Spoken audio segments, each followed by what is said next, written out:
ওম শান্তি 13 জুলাই 2025 বৰ্ষৰ ঈশ্বৰীয় অব্যক্ত মহাবাক্যৰ সম্পূৰ্ণ সাৰ কথা। আজিৰ মহাবাক্যৰ অৰিজিনেল ডেট 3 ফেব্ৰুৱাৰী 2006 চন। মহাবাক্যৰ মূল বিষয় পৰমাত্মা প্ৰেমত সম্পূৰ্ণ পবিত্ৰতাৰ এনেকুৱা স্থিতি গঢ়ি তোলা য'ত ব্যৰ্থৰ নাম চিহ্ন নাথাকে। আজি বাপ-দাদাই চাৰিওফালৰ নিজৰ প্ৰভুপ্ৰিয় সন্তানসকলক চাই আছে। গোটেই বিশ্বৰ নিৰ্বাচিত কোটিৰ মাজত কোনোবা এই পৰমাত্মা প্ৰেমৰ অধিকাৰী হয়। পৰমাত্মা প্ৰেমেই তোমালোক সন্তানসকলক ইয়ালৈ আনিছে। এই পৰমাত্মা প্ৰেম গোটেই কল্পত এই সময়তহে অনুভৱ কৰা। বাকী সকলো সময়ত আত্মাসকলৰ প্ৰেম, মহান আত্মাসকলৰ, ধৰ্ম আত্মাসকলৰ প্ৰেম অনুভৱ কৰিলা। কিন্তু এতিয়া পৰমাত্মা প্ৰেমৰ পাত্ৰ হৈ গলা। কোনোবাই যদি তোমালোকক সোধে যে পৰমাত্মা ক'ত আছে, তেতিয়া কি ক'বা? পৰমাত্মা পিতাটো আমাৰ লগতেই আছে, আমি তেওঁৰ লগত থাকোঁ। পৰমাত্মাও আমাৰ অবিহনে থাকিব নোৱাৰে আৰু আমিও পৰমাত্মা অবিহনে থাকিব নোৱাৰোঁ। ইমান প্ৰেম অনুভৱ কৰি আছানে? গৌৰৱেৰে ক'বা, তেওঁ আমাৰ অন্তৰত থাকে আৰু আমি তেওঁৰ অন্তৰত থাকোঁ। এনেকুৱা অনুভৱী হোৱানে অনুভৱী? অন্তৰত কি উদয় হয়? যদি আমি অনুভৱী নহওঁ, তেন্তে কোন হ'ব? পিতাও এনেকুৱা প্ৰেমৰ অধিকাৰী সন্তানসকলক দেখি হৰ্ষিত হয়। পৰমাত্মা প্ৰেমৰ চিন হৈছে যাৰ প্ৰতি প্ৰেম থাকে তেওঁৰ বাবে সকলো বলিদান দিবলৈ সহজে সাজু হৈ যায়। গতিকে তোমালোকেও যিটো পিতাই বিচাৰে যে প্ৰতিগৰাকী সন্তান পিতাৰ সমান হৈ যাওক, প্ৰত্যেকৰে চেহেৰাৰ দ্বাৰা পিতা প্ৰত্যক্ষ হওক, এনেকুৱা হৈছা নহয়? পিতাৰ অন্তৰে পচন্দ কৰা স্থিতি হৈছেই সম্পূৰ্ণ পবিত্ৰতা। এই ব্ৰাহ্মণ জন্মৰ আধাৰ হৈছে সম্পূৰ্ণ পবিত্ৰতা। সম্পূৰ্ণ পবিত্ৰতাৰে গূঢ়াৰ্থ জানানে? সংকল্প আৰু সপোনতো লেখমাত্ৰও অপবিত্ৰতাৰ নামচিহ্ন যাতে নাথাকে। বাপ-দাদাই আজিকালিৰ সময়ৰ সমীপতা অনুসৰি বাৰে বাৰে মনোযোগ আকৰ্ষণ কৰাই আছে যে সম্পূৰ্ণ পবিত্ৰতাৰ হিচাপত ব্যৰ্থ সংকল্প এয়াও সম্পূৰ্ণতা নহয়। গতিকে পৰীক্ষা কৰা, ব্যৰ্থ সংকল্প চলে নেকি? যিকোনো প্ৰকাৰৰ ব্যৰ্থ সংকল্পই সম্পূৰ্ণতাৰ পৰা দূৰতো নকৰে। যিমানেই পুৰুষাৰ্থত আগবাঢ়ি গৈ থকা, সিমানেই মাৰ্জিত ৰূপত ব্যৰ্থ সংকল্পই সময় ব্যৰ্থতটো সমাপ্ত নকৰে। যদি অভিমানৰ ৰূপত যিকোনো পৰমাত্মা দানক নিজৰ বিশেষত্ব বুলি ভাবে, তেন্তে সেই বিশেষত্বৰ অভিমানেও অৱনমিত কৰি দিয়ে, বিঘিনিৰ ৰূপ হৈ যায় আৰু অভিমানো সূক্ষ্ম ৰূপত এয়াই আহে, যিটো জানাও মোৰ বোধ জাগিল, মোৰ নাম মান মাহাত্ম্য হ'ব লাগে, এই মোৰ বোধে অভিমানৰ ৰূপ লৈ লয়। এই ব্যৰ্থ সংকল্পইও সম্পূৰ্ণতাৰ পৰা দূৰ কৰি দিয়ে। কিয়নো বাপ-দাদাই এইটোৱে বিচাৰে যে স্বমানত থাকা, অভিমান নহয়, অপমান নহয়। ব্যৰ্থ সংকল্প অহাৰ ইয়েই কাৰণ হয়। বাপ-দাদাই প্ৰতিগৰাকী সন্তানক দ্বৈত মালিকবোধৰ নিশ্চয় আৰু নিচাত থকা চাব বিচাৰে। দ্বৈত মালিকবোধ কি? এটাটো পিতাৰ সম্পদৰ মালিক আৰু দ্বিতীয়তে স্বৰাজ্যৰ মালিক। কিন্তু বাপ-দাদাই দেখিছে বালকটো সকলো হয়, কিয়নো সকলোৱে মোৰ বাবা বুলি কয়। গতিকে মোৰ বাবা অৰ্থাৎ বালক হয়েই, কিন্তু মালিকবোধৰ ক্ষেত্ৰত ক্ৰমানুসৰি হৈ যায়। মই বালক লগতে মালিকো হওঁ। উত্তৰাধিকাৰৰ সম্পদ প্ৰাপ্ত হয়, সেয়েহে বালকবোধৰ নিশ্চয়তা আৰু নিচা থাকে। কিন্তু বাস্তৱত মালিকবোধৰ নিশ্চয়তাৰ ক্ষেত্ৰত ক্ৰমানুসৰি হৈ যায়। স্বৰাজ্য অধিকাৰী মালিক, এই ক্ষেত্ৰত বিশেষকৈ মনে বিঘিনি আনে। মনৰ মালিক হোৱা, কেতিয়াও মনৰ বশীভূত নহবা। যেনেকৈ পিতা ব্ৰহ্মাই নিতৌ পৰীক্ষা কৰি মনৰ মালিক হৈ বিশ্বৰ মালিকৰ অধিকাৰ প্ৰাপ্ত কৰিলে, তেনেকৈ এই মন বুদ্ধি তোমালোক আত্মা ৰজাৰ হিচাপততো মন্ত্ৰী হয়। এই ব্যৰ্থ সংকল্পও মনত উৎপন্ন হয়। তেতিয়া মন ব্যৰ্থ সংকল্পৰ বশ হৈ যায়। যদি আদেশ অনুসৰি নচলোৱা তেন্তে মন চঞ্চল হোৱাৰ বাবে পৰৰ বশীভূত কৰি দিয়ে। সেয়েহে পৰীক্ষা কৰা। এনেও মনক ঘোঁৰা বুলি কয়, কিয়নো চঞ্চল হয়। আৰু তোমালোকৰ ওচৰত শ্ৰীমতৰূপী লেকাম আছে। যদি শ্ৰীমতৰূপী লেকাম অলপো ঢিলা হয় তেন্তে মন চঞ্চল হৈ যায়। লেকাম কিয় ঢিলা হয়? কিয়নো ক'ৰবাত নহয় ক'ৰবাত প্ৰাচ্যদৃশ্য চোৱাত লাগি যায় আৰু মনে মনে সুযোগ পালে লেকাম ঢিলা হয়। গতিকে মই বালক তথা মালিক হওঁ, সদায় এইটো স্মৃতিত থাকা। পৰীক্ষা কৰা সম্পদসমূহৰো মালিক আৰু স্বৰাজ্যৰো মালিক, দ্বৈত মালিক হওঁ। যদি মালিকবোধ কম হয় তেতিয়া দুৰ্বল সংস্কাৰ জাগ্ৰত হৈ যায়। আৰু সংস্কাৰক কি বুলি কোৱা? মোৰ সংস্কাৰ এনেকুৱা, মোৰ স্বভাৱ এনেকুৱা। কিন্তু এয়া জানো মোৰ হয়? কওঁতেতো এনেকৈয়ে কোৱা যে মোৰ সংস্কাৰ, মোৰ স্বভাৱ, এয়া মোৰ হয়নে? মোৰ সংস্কাৰ বুলি কোৱাটো ঠিকনে? ঠিক হয়নে? মোৰ নে ৰাৱণৰ সম্পত্তি? দুৰ্বল সংস্কাৰ ৰাৱণৰ সম্পত্তি, তাক মোৰ বুলি কেনেকৈ ক'ব পাৰা? মোৰ সংস্কাৰ কি? যি পিতাৰ সংস্কাৰ সেয়াই মোৰ সংস্কাৰ।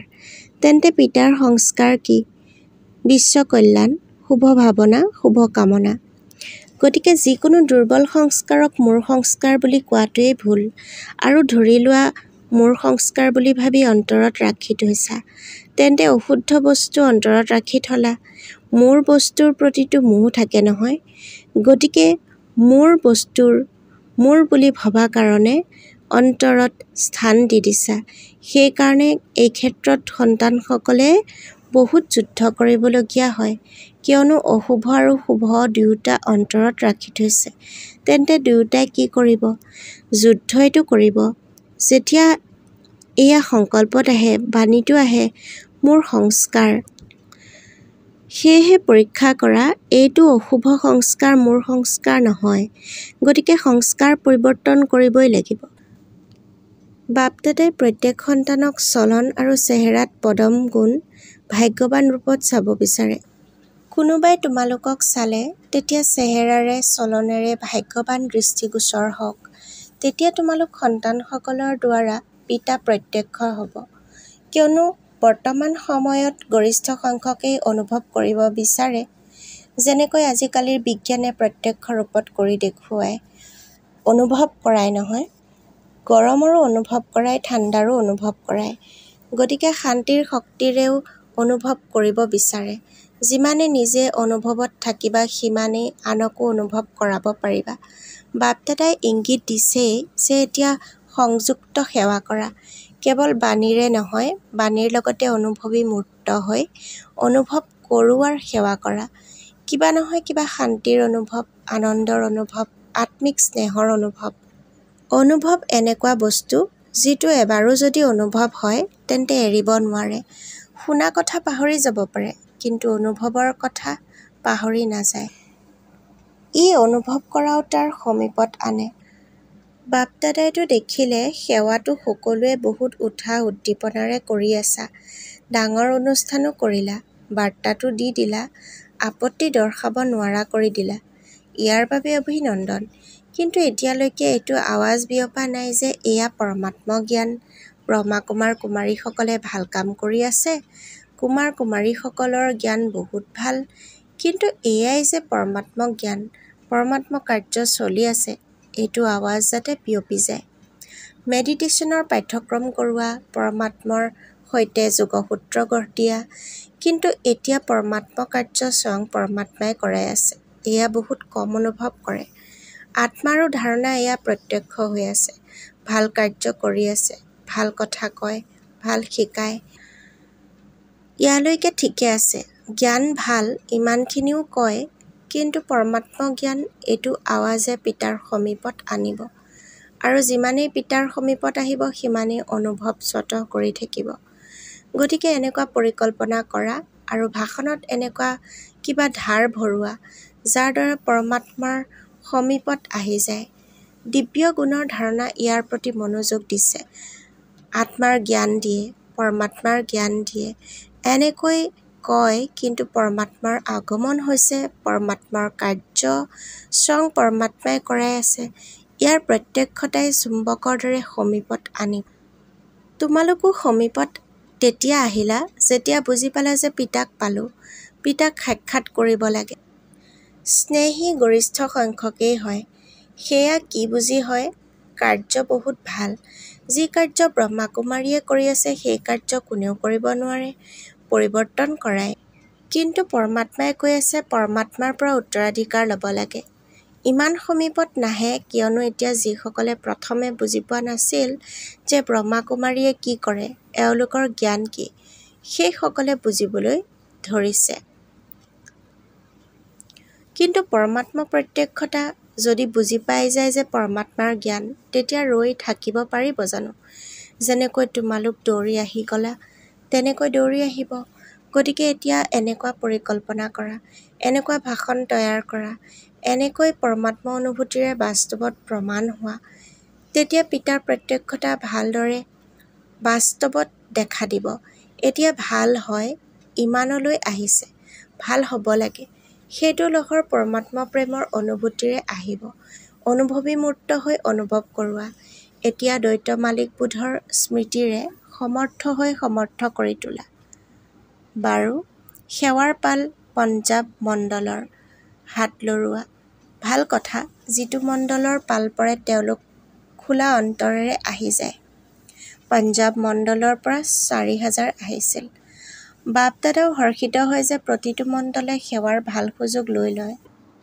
পঞ্জাৱক সকলোৱে সাধাৰণ ৰীতিৰে সিংহ বুলি কয়। সিংহ অৰ্থাৎ বিজয়ী। গতিকে পঞ্জাৱ নিবাসীসকলে সদায় নিজৰ মস্তকৰ মধ্যত বিজয়ৰ তিলক অনুভৱ কৰিব লাগে। বিজয়ৰ তিলক প্ৰাপ্ত হৈছে।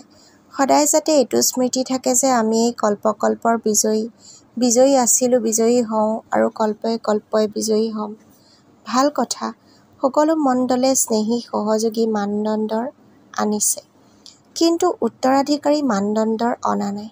তৈয়াৰ কৰি আছা নহয়? সকলো প্ৰকাৰৰেই লাগে। উত্তৰাধিকাৰীও লাগে, স্নেহীও লাগে, সহযোগীও লাগে। বাণীৰে প্ৰভাৱ পেলাওঁতাও লাগে, শক্তিশালীও লাগে। সকলো প্ৰকাৰৰে লাগে। ভাল কথা। সেৱা কেন্দ্ৰত বৃদ্ধিটো হৈ আছে। সকলোৱে উৎসাহ উদ্দীপনাৰে সেৱা বৃদ্ধিও কৰি আছে। এতিয়া চাম যে কোনটো মণ্ডলত এইটো প্ৰত্যক্ষ হ'ল যে পৰমাত্মাৰ আগমন হৈছে। পিতাক প্ৰত্যক্ষ কৰাটো কোনটো মণ্ডলে কৰে? সেৱা বাপ-দাদাই চাই আছে। বহু সময়ৰ পৰা চেষ্টা কৰি আছে। এইজনেই, এইজনেই, এইজনেই। এইটো আৱাজ বিয়পিব লাগে। অৰ্থাৎ এইজনেই সেই স্বয়ং পৰমপিতা পৰমাত্মা। এতিয়া কয় এওঁ হয়, এইজনেই বুলি নকয়। তেন্তে পঞ্জাৱে কি কৰিবা? এইটো আৱাজ বিয়পি যাওক যে এইজনেই। শিক্ষকসকল ঠিক আছেনে? কেতিয়ালৈকে কৰিবা? এইটো বছৰত কৰিবানে? নতুন বছৰ আৰম্ভ হৈছে নহয়। নতুন বছৰত কিবা নবীনতা হ'ব লাগে নহয়। এওঁ হয়, এয়াতো বহুত শুনিলা। যেনেকৈ তোমালোকৰ মনত বছ কেৱল বাবা বাবা বাবা স্বতৰ স্মৃতি থাকে, তেনেকৈ তেওঁলোকৰ মুখত উচ্চাৰিত হওক যে আমাৰ বাবা আহি গ'ল। তেওঁলোকেও কওক মোৰ বাবা, মোৰ বাবা। এই আৱাজ চাৰিও কোণৰ পৰা ওলাওক। কিন্তু আৰম্ভণিটো এটা কোণৰ পৰাই হ'ব। তেন্তে পঞ্জাৱে চমৎকাৰ কৰিবানে? কিয় নকৰিবা? কৰিবই লাগিব। বহুত ভাল। আগতীয়াকৈ অভিনন্দন। দাদীজীৰ প্ৰতি। মধুবনৰ মুখ্য ভাৱৰীয়া হিৰো সদায় জিৰো স্মৃতিত থাকে। অৰ্থাৎ মুখ্য ভাৱৰীয়া বিন্দু পিতাৰ স্মৃতিত থাকে। খৰিও যদিওবা নচলে, অলপ লাহে লাহে চলে, কিন্তু সকলোৰে মৰম আৰু আশীৰ্বাদে চলাই আছে। পিতাৰতো আছেই, লগতে সকলোৰে আশীৰ্বাদ আছে। সকলোৱে দাদীক বহুত মৰম কৰা নহয়। চোৱা, সকলোৱে এয়াই কয় যে দাদীসকলক লাগে। দাদীসকলৰ বিশেষ হৈছে পিতাৰ শ্ৰীমতত প্ৰতিটো খোজ দিয়া। মনকো পিতাৰ স্মৃতি আৰু সেৱাত অৰ্পণ কৰে। তোমালোকেও এনেকুৱাই কৰি আছা নহয়। মন সমৰ্পিত কৰা। বাপ-দাদাই দেখিছে মনে বৰ চমৎকাৰ কৰি দেখুৱায়। কি চমৎকাৰ? চঞ্চলতা কৰে।